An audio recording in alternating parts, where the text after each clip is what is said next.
ሰላም ቤተሰብ እንዴት ናችሁ? ሰላም ናችሁ ወይ? ዛሬ በኃይለኛው ኢነርጂ ነው። አትጩሂብኝ ተብያለሁ። ከዚህ በፊት ቀስ ስል ደግሞ ድምፅሽ ምንም ነው የማይሰማው። ምንድን ነው? ኧረ ኤዲት አድርጊ ምናምን እና ኤኒዌይስ የተለያየ አስተያየት እየሰጣችሁኝ ነው። አመሰግናለሁ። አሁን ሳልወድ በግዴ ድምፄን ዝቅ አድርጌ ነው የማወራው፣ ምክንያቱም ልጆች ተኝተዋል። ነገ ትምህርት ቤት ነው። ለዛ ድምፄን ዝቅ አድርጌ ነው የማወራው። ቻሉት እንግዲህ ቮሊዩምን ጮክ አድርጋችሁ ስሙት። ስለምን ጉዳይ ላወራችሁ ነው የመጣሁት ዛሬ? ሰዎች ለምንድን ነው ፌመስ መሆንን የሚወዱት? አሁን ብዙ ጊዜ ቲክቶከሮችንም ዩቱበሮችንም አንዳንድ ሰዎችን ስናይ ፌመስ አድርጊኝ እስቲ እባክሽ አፈምሽኝ ምናምን ይሏቸዋል። እና ለምንድን ነው ሰው ግን ፌመስ መሆንን የሚፈልገው? መፈመስን ለምን ይፈልገዋል አልኩና አለማወቅ ነው ብዬ ያሰብኩኝ። ምንድን ነው እኔም ብትጠይቁኝ አሁን ሀብታም መሆን እፈልጋለሁ። ፌመስ መሆን ግን አልፈልግም። ፌመስ መሆን ማለት ነፃነትን ማጣት።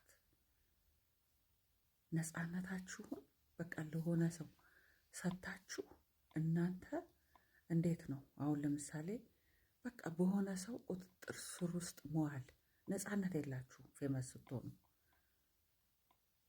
እና ምን ነው ባልሆንኩኝ ሁላ ልትሉ ትችላላችሁ።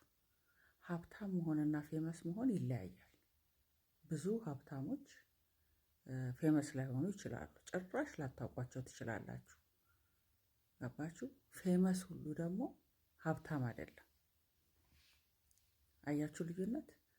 ስለዚህ ፌመስ መሆንን አይደለም መፈለግ ያለባችሁ፣ እንዴት ሀብት ላገኝ፣ ሀብት ማግኛ መንገዱ እንዴት ነው ብላችሁ በርትቶ መስራት ምናምን እንጂ በየቲክቶኩ በየዩቱቡ እንትን ብላችሁ እስቲ አፈምሽኝ፣ እስቲ እንትን በይኝ።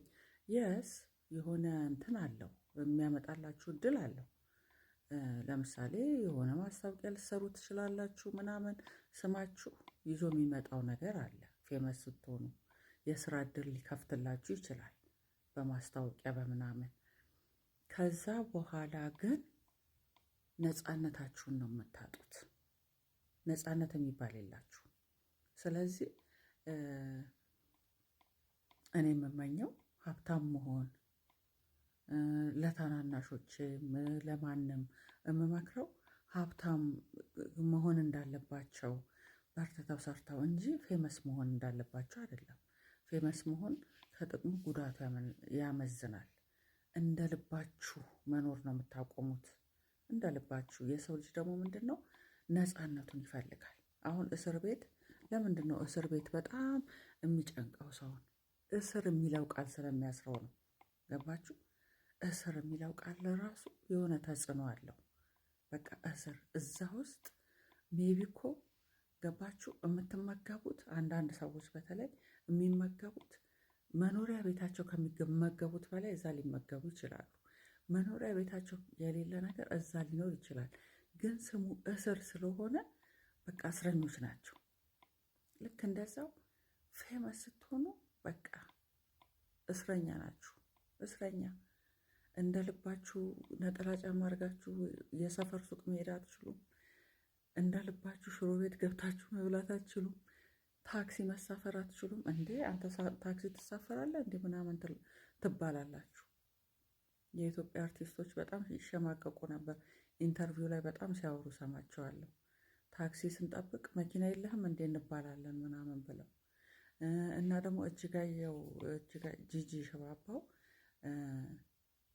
ለዚህ የዳረጋት እንደዚህ አይነት እንትን ውስጥ የከተታት እሱ ነገር ነው። ገባችሁ?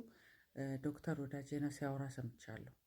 በቃ እሷ የወጣችሁ በጣም ይሄ ሰው የሚበዛበት ማህበረሰብ እህቷ አሳይታናለች። የወጣችበት ማህበረሰብ እና ከዛ ማህበረሰብ ውስጥ ወጥታ ወደ አሜሪካ ስትገባ ብቸኝነት ደረሰባት። ወደ ማህበረሰቡ ደግሞ እንደዛ ፍሪ ሆና እንዳትቀላቀል ዝና የሚባለው ነገር ይሄ ፍምስናው አለ። የፈመሰችው ነገር ስላለ እንዴት ብላ በቃ ገባችሁ? ኬርለስ ሆናችሁ ልትወጡ አትችሉም።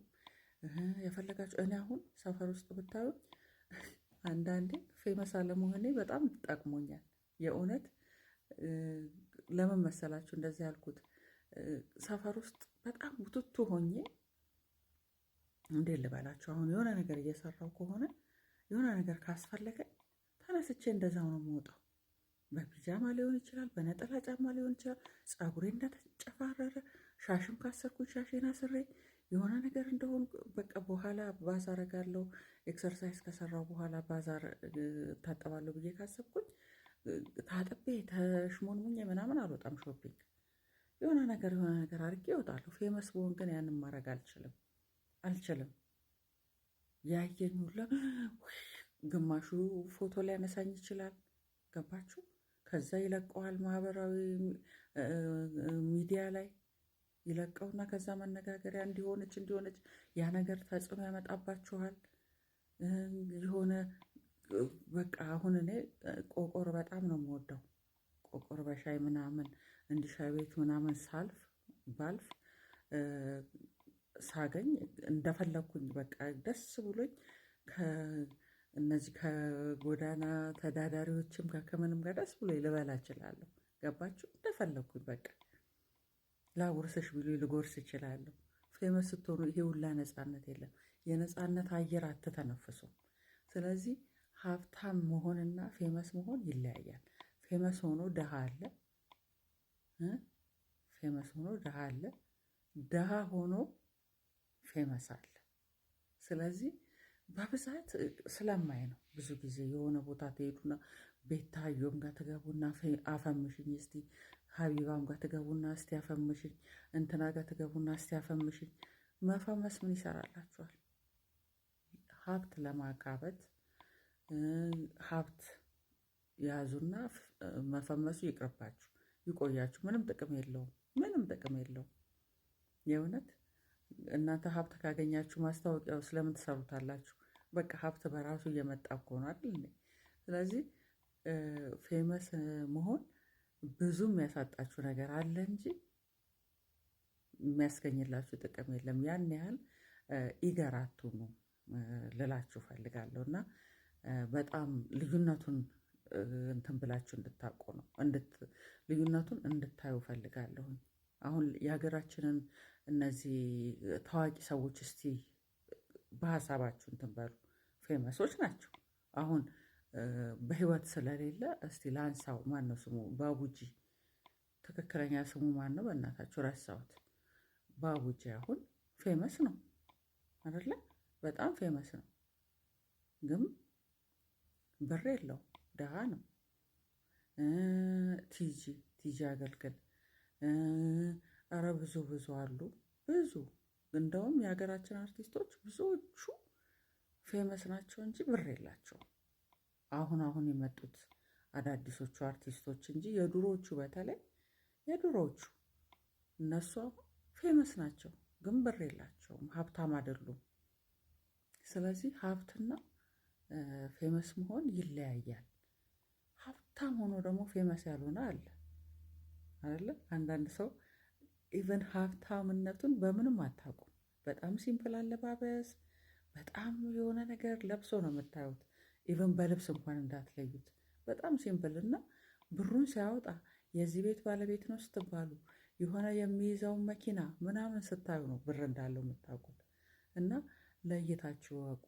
ይሄን ያህል ፌመስ መሆን ደግሞ ነፃነታችሁን ነው እንጂ የሚያሳጣችሁ ምንም ነገር አትፈልጉ፣ ምንም አይሰራላችሁም። እኔ አሁን እግዚአብሔርን የምለምነው ሀብታም ሚሊዮነር ቢሊዮነር ያርገኝ እንጂ ፌመስ እንዲያደርገኝ አልፈልግም በእውነት።